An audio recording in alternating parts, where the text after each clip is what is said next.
All right. So welcome to our first virtual webinar. We're hoping to host at least 12 of these and be able to provide a wealth of information in regards to maintaining and sustaining your mental health. So the first webinar that we're doing is post-holiday blues and seasonal affective disorder because it's a real thing.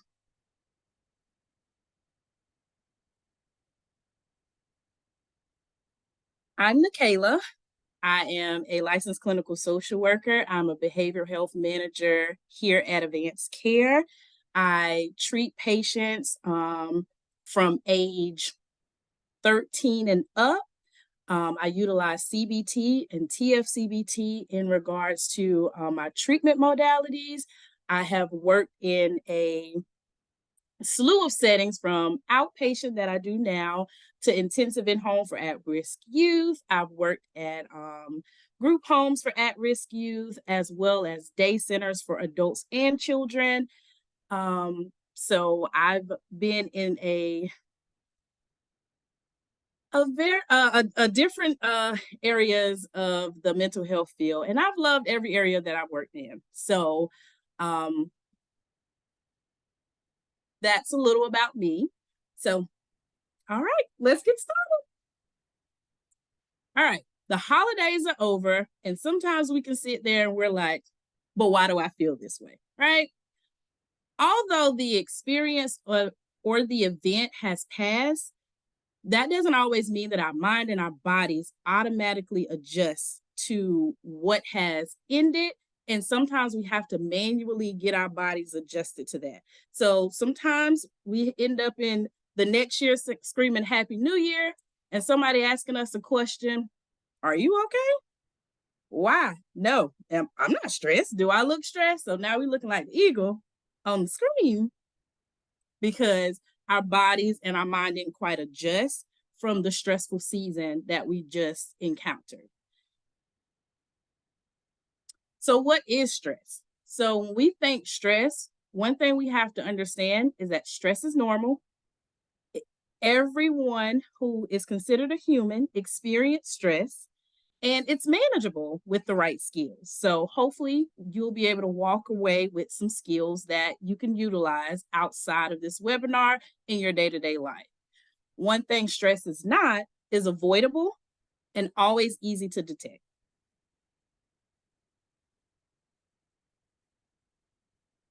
So stress can look like frustration, irritability, low tolerance, distractibility, indecisiveness, tearfulness, racing thoughts, isolation, food cravings.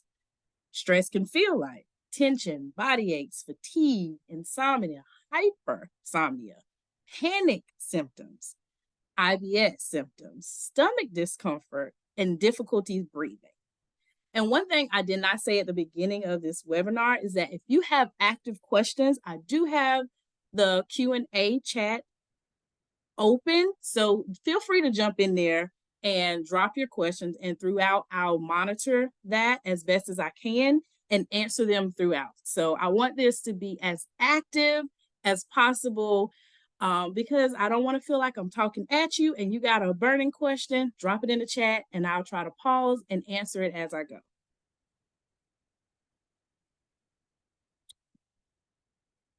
Fun activity. So which meme are you? I'm getting ready to put a poll up and I want to know are you the person who's putting the sprinkles on the Christmas cookies when the holidays come around, or you're Woody? You're like, I love the holidays. So I'm going to give you about 10 seconds to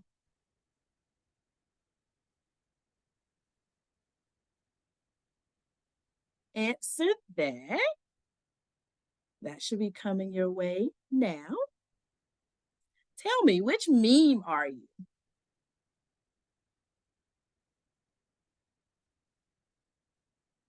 Okay, okay.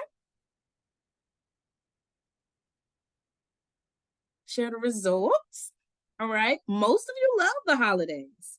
Most of you love the holidays, and a few like, yeah, keep that over there. And that's okay. The reality behind either side of the coin you're on, it still comes with stress. It still creates a level of tension that we may not notice, even if we are excited about this. Things happen in the midst of that. So thank you for participating in the poll.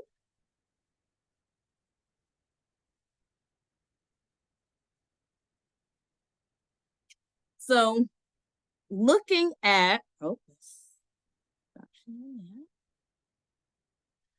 looking at this idea of holiday stress, work stress versus personal stress.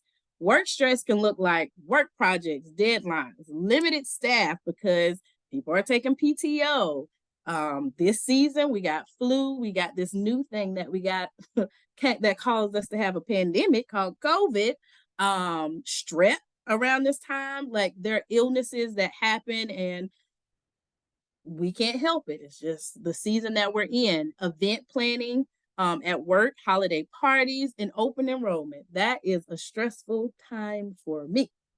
Trying to plan out what I think might happen to my health over the next year and how much coverage I think I may need. Personal stress, like overcommitment, busy schedule, like sometimes we want to be everyone and celebrate with everyone, but we can't. And so at times we either try to make all the events and stress ourselves out, or we have to make that decision of, do I go here? Do I go there? Shopping, financial barriers, travel can be very stressful. There's family conflict because we're gathering more, and grief and death anniversaries can happen. And that's a big one that we sometimes don't acknowledge, because it doesn't always mean that the person may have passed away during that season, in this holiday season.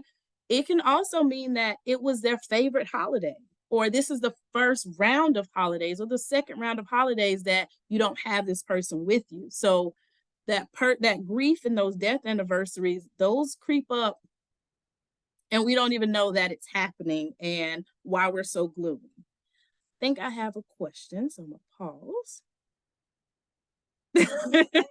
Someone said, I love the holidays, but preparing for them and then the cleanup is the cleanup around that is just too much. Yes, the quietness usually gets me down. That makes sense. That makes sense. Once everything is quiet now, that makes sense.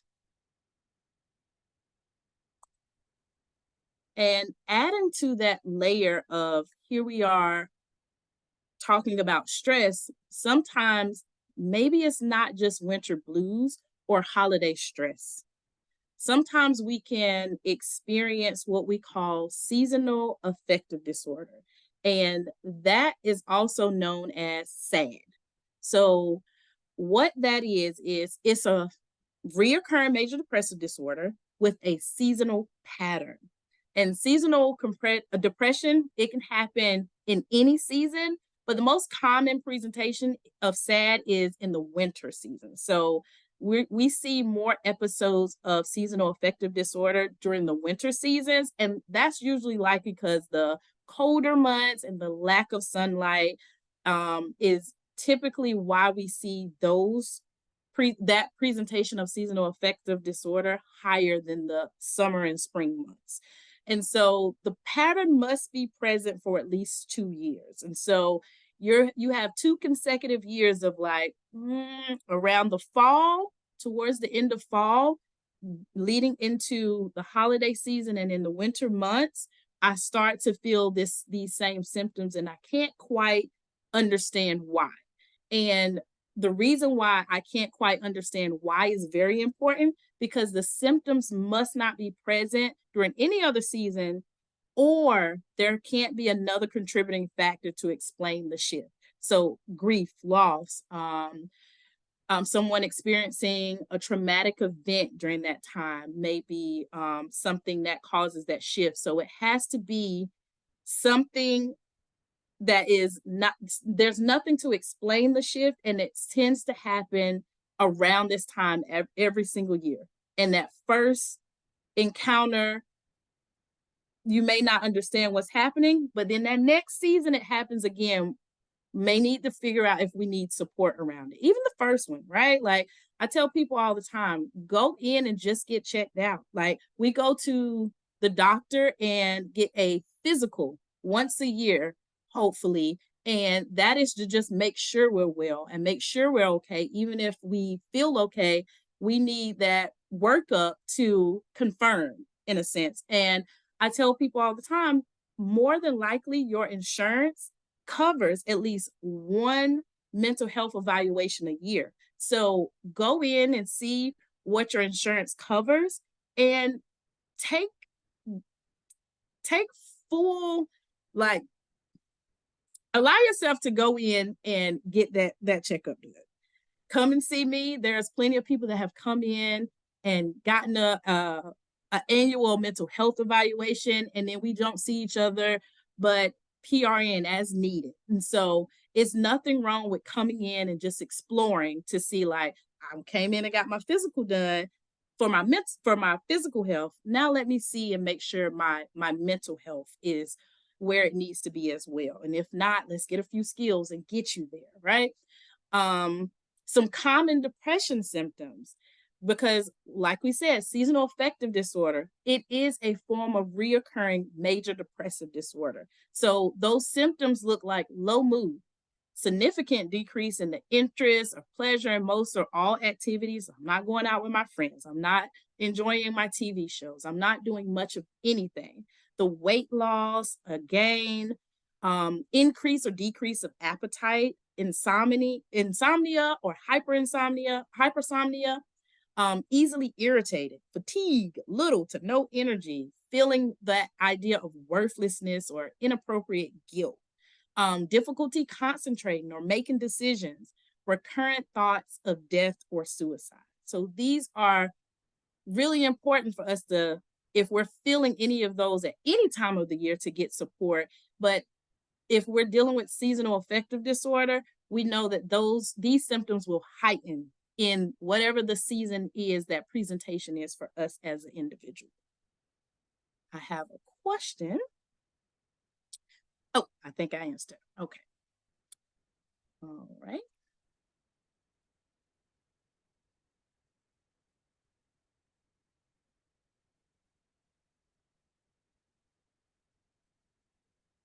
Now, tools for managing stress during and after the holidays. Before I go into the tools that I have, I always enjoy understanding, as individuals, what are the things that you enjoy doing to manage your stress and make sure that you are taking care of yourself. So I am going to launch another poll, and this is a short answer. So just type in for the next couple of seconds, how do you manage your stress?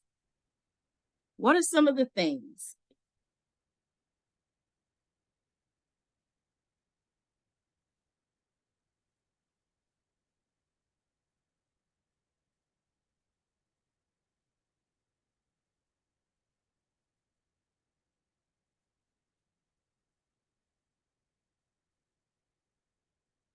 Right in the poll. Let's see what kind of answers we got. Uh-oh.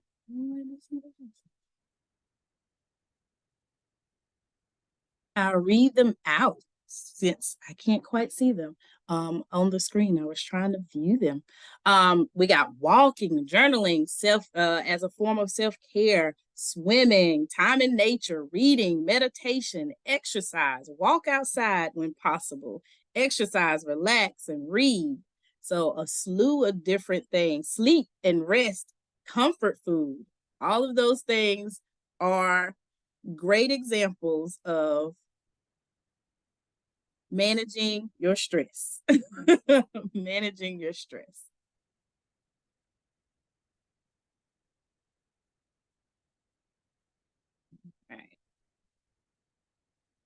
So one of the things in therapy that we talk about is cognitive behavioral therapy.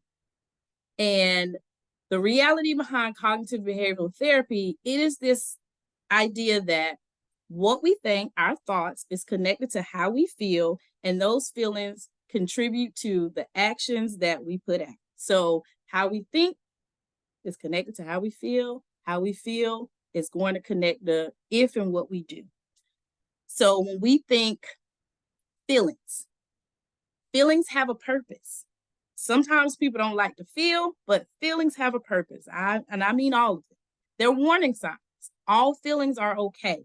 So I think many of us grew up in this idea that we have negative versus positive feelings, good versus bad feelings, but they're all okay. And so what I like to say is we have comfortable feelings, things that we have normalized to be okay, like our excitement, happy, calm, relaxed, like those are comfortable feelings.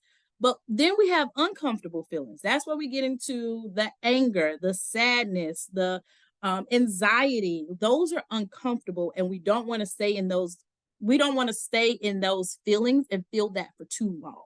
So instead of thinking of it as bad or good or negative versus positive, think of uncomfortable. On a scale of uncomfortable to comfortable, where does this emotion land?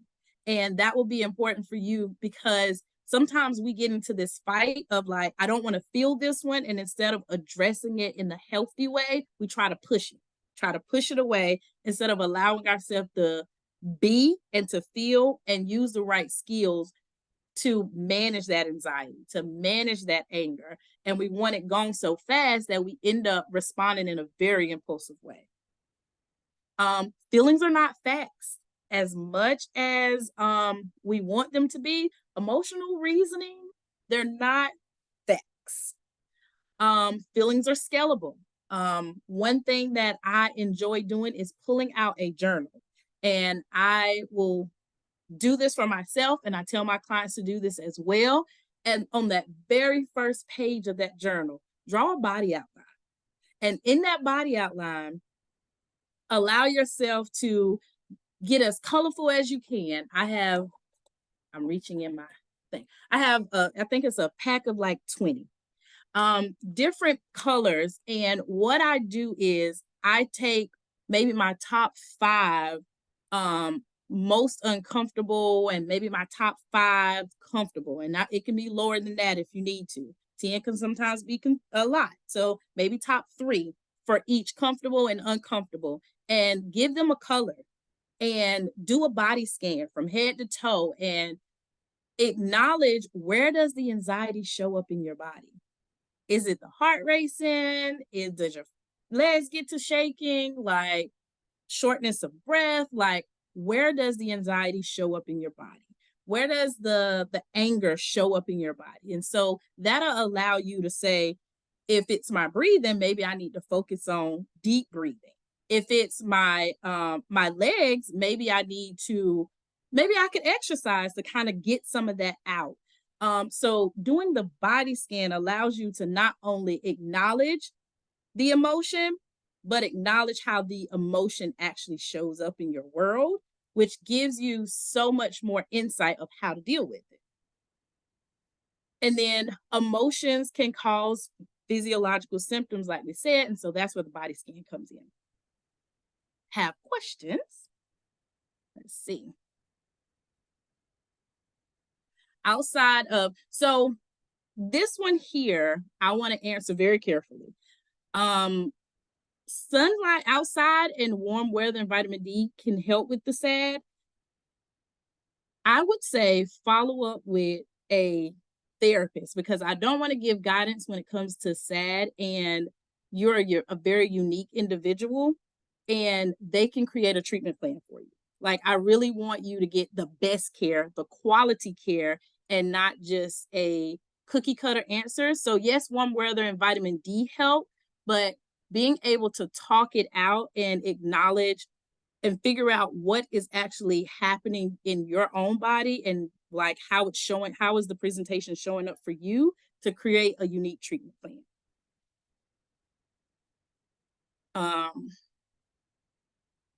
Is this why? So this one says, is this why places where people have less sad effects, Florida and other warm states, are getting so expensive and chaotic and unfavorable to live in, including extreme politics? Yes, yes. People that I think they call Florida the retirement state. Like people go to the Sunshine State to retire, so that's there. We were there for the holidays because we wanted to get away from the cold weather and be in some warm weather. So that was something we did as a family. So yeah, that is why people escape and try to move over to the warmer states.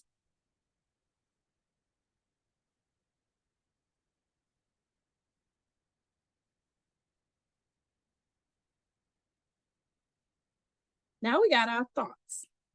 These right here are tricky, they're intrusive. Thoughts are they drive the train. So something starts with a thought, that thought connects to that feeling, and now we're doing something with it. And so first we have to, almost very similar to the emotions, we have to remove the stigma from thoughts. That idea that good versus bad, once again, the way I look at feelings, comfortable versus uncomfortable. When I think of thoughts, I don't think good versus bad, healthy versus unhealthy. Because when I think healthy, that means that like it gives me a warm sensation, it feels good to me. But when I think unhealthy, it makes me want to do, like it's giving me those thoughts to do things that are not favorable to me or others. And so you want to think healthy or unhealthy, because once that feeling gets too intense and that emotion gets too intense, that's when we run into impulsivity and we're not quite thinking about the consequences of our actions. We're just activating a do. Give your thoughts meaning. Be aware of the problematic thinking. And so when we think problematic thinking, it's either this or that. I should be, I must have. All of these different things are problematic thinking, and it can intensify an emotion and it can create some responses that are not favorable. Once again, just get curious about perspectives and adjust accordingly. Um, I I personally teach people this idea of, we're either going to do one or two things with our thoughts. We're going to assume or we're going to explore. And if we assume, a lot of the times we assume the worst case scenario. It gets really dark with that assumption. If we're exploring, that worst case scenario could be a part of the exploration, but the reality is it's more open-ended, and we're more likely to have more thoughts of this could be, this might be, like let's manage this a different way. And so just get curious about your thoughts. Have a question? What is your take on or experience with sunlight lamps when it comes to those that can benefit from supplemental vitamin D if it's underlying, if it's an underlying issue? They've been very helpful. So I've had patients come back and report. So I haven't personally experienced using the light, but I have had patients come back and have very positive experiences that are with the lamps. And what they will do, which I thought was very creative, that technology has grown, is that they will use the smart plugs. And what they'll do is have the light come on before they even get home from work. Because a lot of the times in the winter season, you're going to work before the sun comes up, and the sun is practically gone down by the time you get home. And so they kind of light up certain parts of the house with the smart plugs, with those lamps, to kind of allow them to walk into some openness.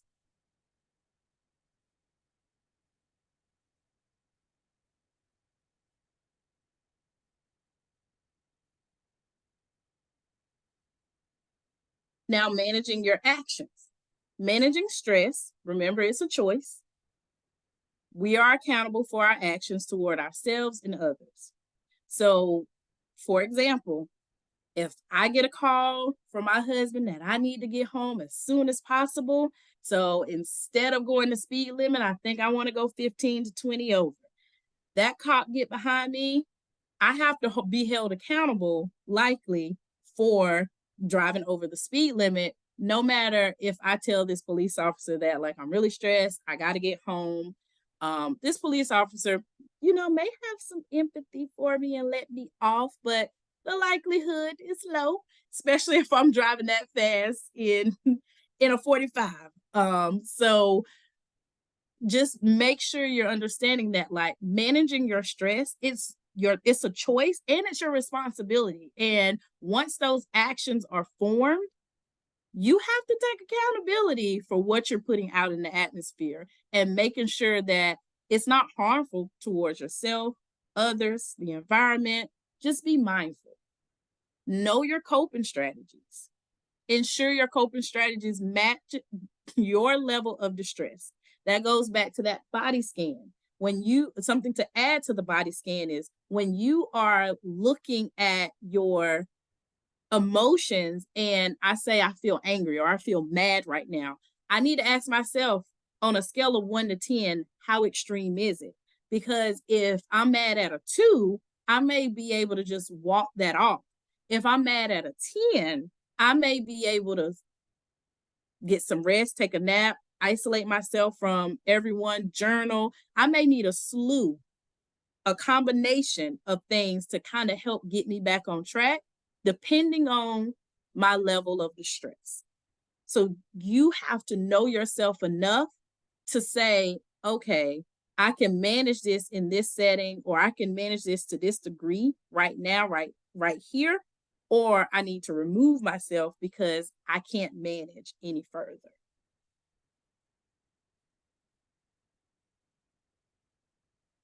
Oh, here we have a question. How do you manage those who are not accountable for their action? My son struggles with depression and is reactive. How can I support as a parent?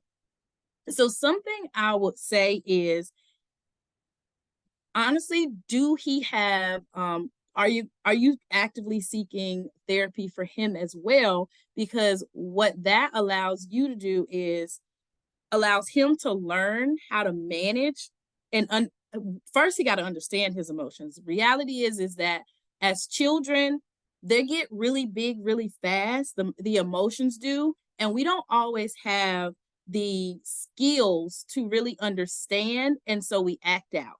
And when we act out, people around us, well, I don't quite understand it as a 5, 10-year-old. And the people around us are responded as if I'm like this horrible person or I'm doing something really, really bad, which sometimes the actions are. However, being able to allow the child to understand that it's okay to be angry, it's okay to be upset, but let's look at some skills that can help you with being upset. Like when you're upset, what is something healthy that you can do? So being able to either work with your child on your own, like there are different workbooks and things like that to go through and check off where they're feeling these strong emotions at and what are their thoughts when they're feeling these strong emotions, and then allowing yourself to say, like, well, maybe as a parent, how do I guide you? Maybe we need to be quiet for the first 5 minutes when you're feeling this extreme. Okay, that's cool. We'll be able to do that. Or maybe we need to allow you to talk to someone else besides me, the person you may have the problem with. Like, how can I support you? And you're giving them guidance of different things that maybe work for you. Sometimes as a parent, I think that we can want to help our children, but also not share too much with our children. And sometimes we don't let them know that we're human, we feel emotions as well. And these are the things that I've done that have helped me. Maybe we can try some of these. And to me, that humanizes the fact that, like, you're not the only one that experienced anger. And so and maybe not the only one that experienced anger at an 8 or a 10. So how can these are the things that have helped me. Do you think some of these things may help you? A lot of the times it's having conversation with the child around being human, emotions are human, feeling this way is okay, but I don't want you to stay there. I don't want you to stay there. So let's figure out some ways to help.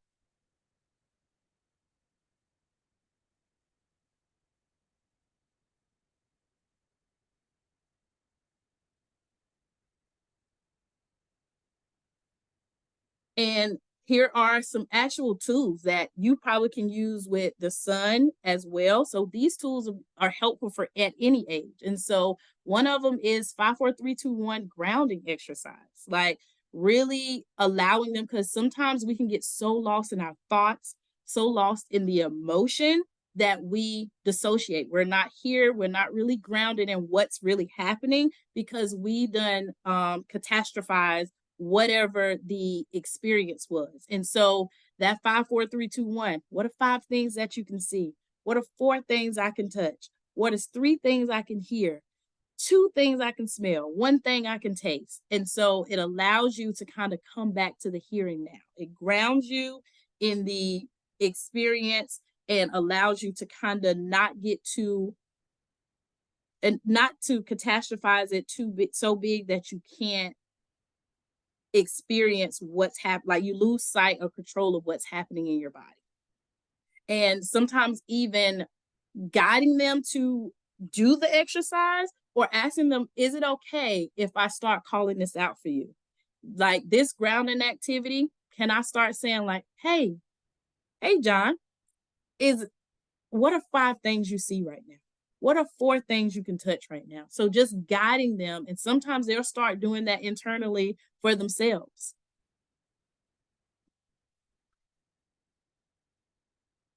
The mindfulness skills. So distract versus self-soothing. So being able to something, I don't know how old the son is, and any age this may work, but being able to build, I'll call it a calm down corner. And so getting creative with what you may want to call it, but building a calm down corner. And the reason why I think it's important to call it more of a calm down corner versus a timeout corner is that it is you can go here for any emotion. Like I'm feeling extremely anxious. Okay, let's manage that. Let's bring it down to a few notches. I'm feeling extremely angry. Okay, let's get to this space where you have all of these tools at, and let's bring that down a few notches. And so when you think distract, I want you to think time limited activities to engage in when you're feeling escalated or out of control. And sometimes, like I said, all the feelings are okay, whether we're feeling excited or we're feeling angry. Reality behind when you're thinking of a child, or sometimes even as adults, we can take it too far when we're excited and we can take it too far when we're angry. And so being able to allow them to understand how to manage both ends of that, even in a calm down space. Okay, you're very excited right now. You're jumping up and down on the couch, back and forth from the kitchen. Let's do a coloring activity in the calm down corner for a few seconds just to kind of ground you for a second. And so distractions reduce distress by shifting your focus until you regain your composure. That's it. It's time limited and it's allowing you to just like come down a few notches based on the emotion or the distress that you're feeling. So some examples that can go in that corner, or you can have on your nightstand for yourself or in the car, games, puzzles, reading, social media. And so as an adult, I'll be honest, I have a to-go calm down kit in my car for myself, for travel, and I have one for my kids because one thing we can't do, one thing that's unpredictable is the emotions that will come up in the experiences that we are encountering because that's life. So that might be helpful. Self-soothe. So that's engaging in one or more of those 5 senses. So going back to those grounding activity is one to engage all 5 of them. But other examples is sometimes we like to burn candles. Essential oils have become a big thing. Coloring can be used in distract and self-soothe. So that touch and that sight is being activated here. Chewing gum, stress balls, listening to music that connects to you.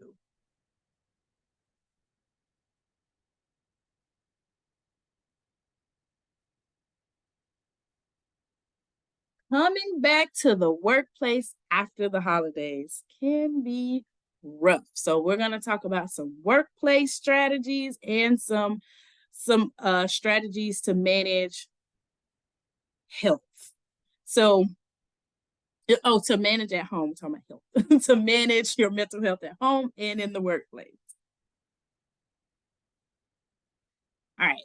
Workplace coping strategies. Sometimes we need to pause, get that whiteboard out, get that the note section of your on your phone out so we can prioritize tasks and projects appropriately.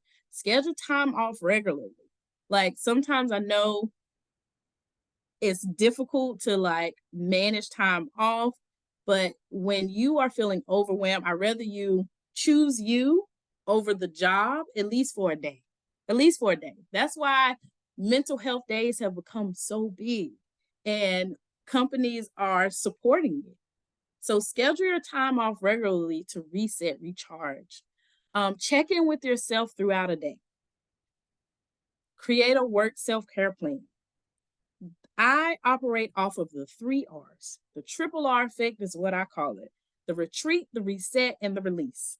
With the retreat, when you think retreat, I think peaceful, serene, relaxed.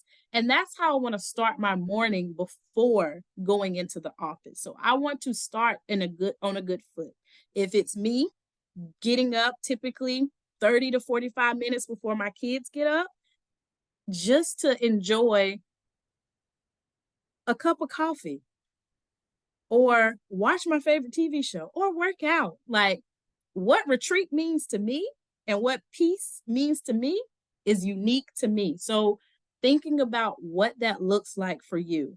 And I'm an affirmations girl. So I'm affirming myself before I'm walking out and going into the world and playing this game called life. The reset typically happens around lunchtime. And that allows me to check in with myself. How am I feeling? Do I need anything? If so, do I have access to it here or can I modify it until I can gain additional access to it after I get off of work? So I'm allowing myself to gain access to tools while I'm there. That's why that self-care plan for work is important because it won't look the same as your self-care plan in your personal space or your personal time. And then the release typically happens after work. Depending on what's happening in that day, I may need to brain dump. I may need to call my best friend.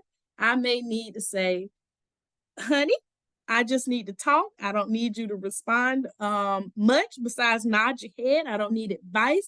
I just need to release this right now. And that can look like a bath.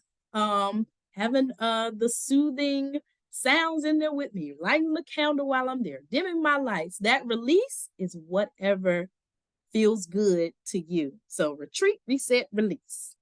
Lunch is not a want, it's a necessity. I don't know if anybody's ever been hangry or couldn't focus or concentrate because they were so hungry. Like understanding that our body is a vehicle. And if we don't put the right fuel in our vehicle, whether it's hydration or the right nutrition, it starts to break down on us. It starts to give out. And I don't want to break down on the side of the road, AKA have a moment at work. And the reality is that I don't went off on my coworker because I skipped my lunch. And so managing that stress, but also making sure you're refueling your body as you're going through your day. Know when to have a lunch buddy and know when to isolate. This is a tough one because it comes down to boundaries as well, because sometimes I'm okay with everybody sitting at the lunch table with me or sitting near me during my lunch. But sometimes, like, I'm overstimulated and I can't sit near anyone and I just need quiet. And so when I isolate, it's not the fact that I don't like you anymore, I don't want to deal with you anymore. It's the fact that I just need to chill by myself and just recenter. I need to recenter and I'll be back soon. So just knowing that difference of when I need a lunch buddy, when I need to isolate. Feel good music with a nice pair of headphones works sometimes. Got my AirPods all the time. And then developing those positive work relationships for camaraderie and support. Like, it's nothing more dangerous than working in a room full of people, around people, and not forming relationships that you feel good enough to speak, or you feel like you can be included in certain things or include them in certain things. It's like it can become very toxic very quick not to have and form positive working relationships. Social and family coping strategies. Set and stand firm on boundaries. The set sometimes is easy, but it's only half the battle. The stand firm is the other part that can become difficult sometimes, especially when it's family or people who know you very well. When you decide something is disturbing your peace and you need to set new parameters around it in order to protect that beautiful smile on your face, they're going to push back, right? Because they know you and they've known you to, every time they call for the favor, you're open to doing it. Anytime they need something, you're doing it, or they can say all kinds of things to you and you're very quiet. Then all of a sudden you start to like draw the line in the sand. They test the waters. That's just the human nature. It's almost like going to buy a car. You already got your mindset on what you want. However, if that salesman can get a different sale out of you for personal gain, whether the commission is going to be higher or they just need to get this car off the lot and that you're the next person that came through the door, although you had your mindset, if you're not going to set and stand firm on the boundary and they can shift and move you a little, they will. That's just human nature. I want to pause because I think we have a question. What is a good go-to phrase when getting pushback for setting boundaries and being firm? One of the phrases that I honestly use is, I'm not going to go there with you. It sounds weird, but I literally will say, I'm not going there with you. My boundary, my body, my peace. I don't go there. Sometimes I say the whole thing, but more times than not, I'm not going to go there with you. Or this is to protect me and you. That's another phrase. An opportunity, like me setting this boundary is to protect our relationship. Because if I keep overextending myself or overstepping in a way that is harmful to me, at some point your body explodes and you can't take anymore. And now we're stuck here in a big conflict because I've exploded. I like to call it the fire breathing dragon on my end. She comes out from time to time. And more times than not, she comes out because I did not stand on my boundaries. I did not allow myself to be firm, and allowing them to understand that this isn't something, I'm not doing this because I want to hurt you. I'm doing this because I want to protect us, and I want to protect myself first, but I also value this relationship. And so if I don't set these boundaries now, I don't know where that's going to lead us. But just know people are going to push back. They are going to push back because they may be gaining something from your lack of boundaries. Creating a travel plan if needed for air or highway, securing childcare for holiday breaks and events. Have a backup plan if that's possible for you. Creating a budget, negotiable versus non-negotiable, from the travel things that are negotiable and non-negotiable, to the gift list, whether who makes it or what makes it. Create a coping plan, identifying those triggers again and appropriate coping skills. Identify your supports around you. Ask for helps. I am big on having my village be healthy and them be the anchors that I need when I can't quite get my grounding.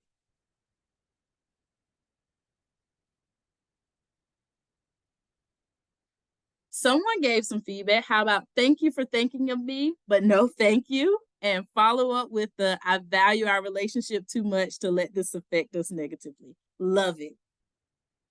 Thank you for thinking of me, but no thank you. And follow up with the I value our relationship too much to let this affect us negatively. And the person said, I like this one too. Yes, yes. You'll get once you start learning learning the importance of the boundaries and building the confidence around setting them and practicing different phrases, that assertiveness will come behind it. That assertiveness will come behind it. And then, as always, these are things that we teach in therapy. These are things that we teach in therapy. And I am the first to say, I want to be your biggest support, your biggest cheerleader, and I want to watch you grow. So if we need to role play, if we need to explore, if we need to go back to the drawing board 15 times around the same concept, we will. Because that's how much I want to see you succeed in having a peaceful and healthy life.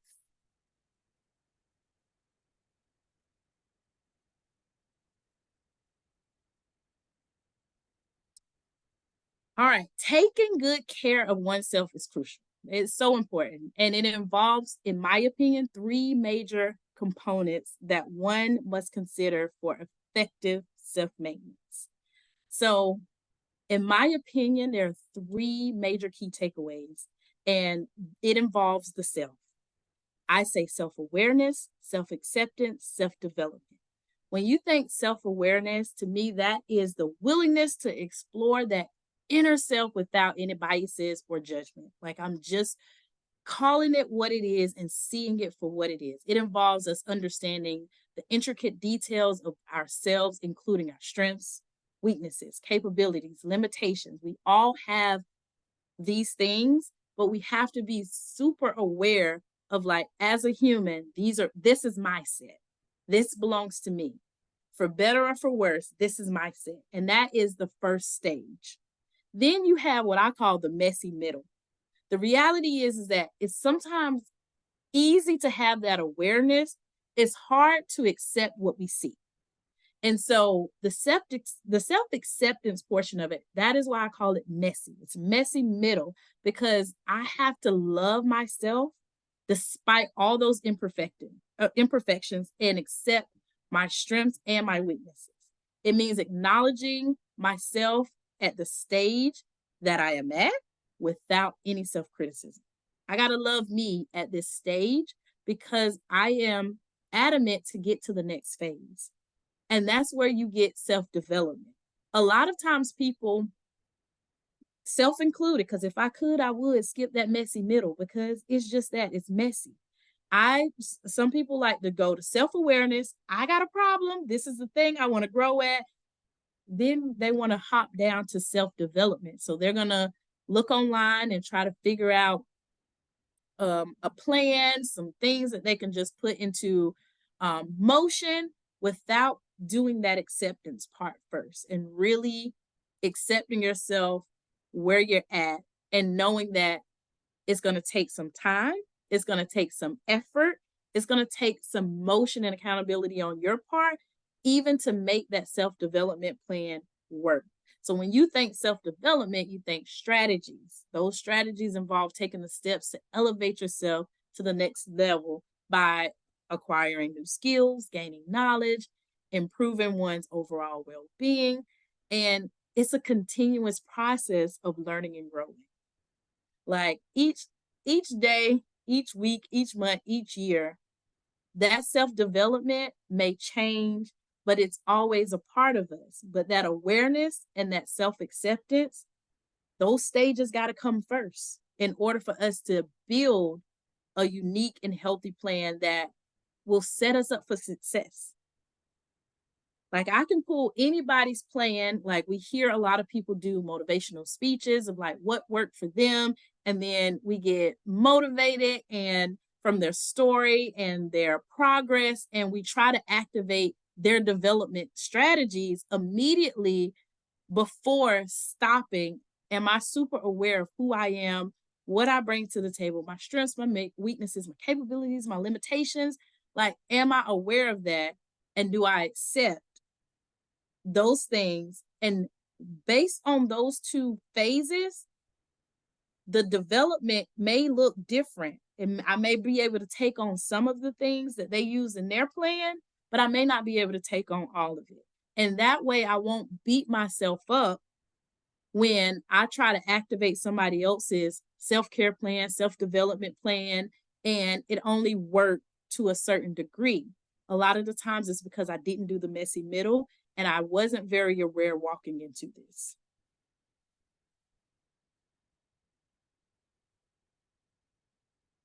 So, bringing this to a close, don't suffer in silence. If you're feeling stuck, overwhelmed with your mental and your emotional health, remember you're not alone. Reach out for support. And we're a great option here at Advanced Behavioral Health. We have over 70 behavioral health therapists with multiple modalities and backgrounds that we practice from that can give you treatment from trauma to substance abuse to just depression and anxiety, or you coming in and saying, I just want to develop some coping skills just to manage stress. All of these things are accessible to you. So if you would like some additional support, feel free to scan the QR code on your screen, and we're here to support. And also, like I said at the beginning, this is one of many talks that we are having. My colleague Margaret will be back in February on the 22nd from 6 to 7, and she will be talking about healthy sleeping habits. So if you want to join her for this talk, the QR code is on your screen as well. And I think this will be blasted out in an email soon. So you'll be able to have that access to registering for that as well. All right, that is it for me. I want to open the floor and allow you to ask me anything that you would like to, whether it's in the chat or the Q&A portion, or you want to come off of mute and ask questions.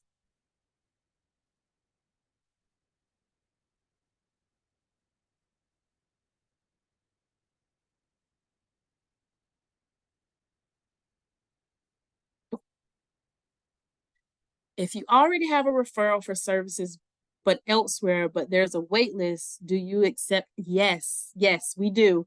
That this is a recent development within the last year or so.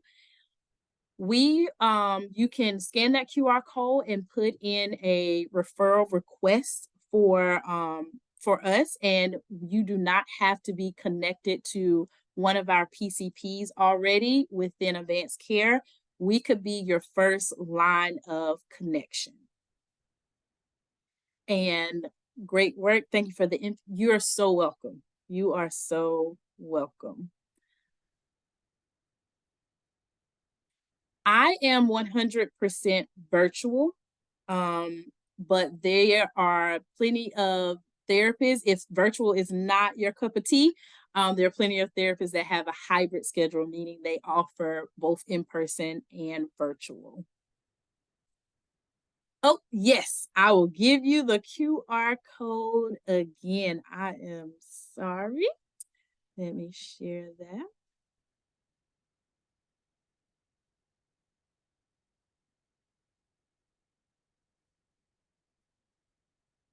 I think, was this the one you were looking for?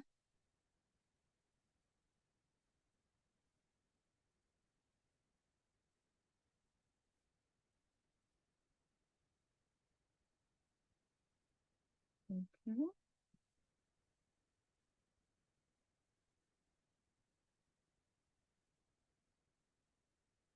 All right. If we don't have any additional questions, thank you for joining us for the webinar tonight. And I hope to see everyone back in February for the next talk.